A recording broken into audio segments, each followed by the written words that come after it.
Great. So the first question is, will we see a different side of Logan that has never been seen before? I think our goal in this film was to try and go intimate with Logan, to try and go deep, and in that way to try and get to the very things that scare him most, which aren't villains and aren't the end of the world or his own life, but intimacy, love, connection with others. At the same time, the other side of Logan I think you're going to get to see is just slam bam action like you haven't seen, just bloody, intense, brutal fight sequences and action sequences. A, because of our rating, and B, because it was our goal to just try and do something that felt grittier and more real.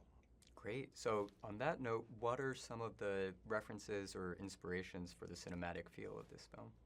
I think mostly Westerns. I think that to me, the kind of economy of this film, the kind of road trip, it's kind of a ride across the range in a pickup truck as opposed to horseback, if you will. But it's a real journey film. It's a road picture. We travel from the Mexican border all the way to the Canadian border. And I think Westerns are the real template for a lot of what we do. And what do you hope or think that fans will be thinking about after seeing the movie?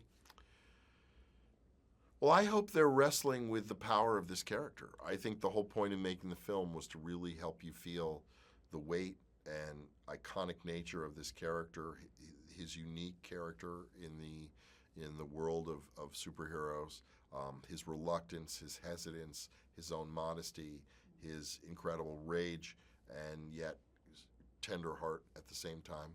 I think there's so many interesting aspects to this character. I just wanted to get as much out of the way so we could go as deep with him as we could.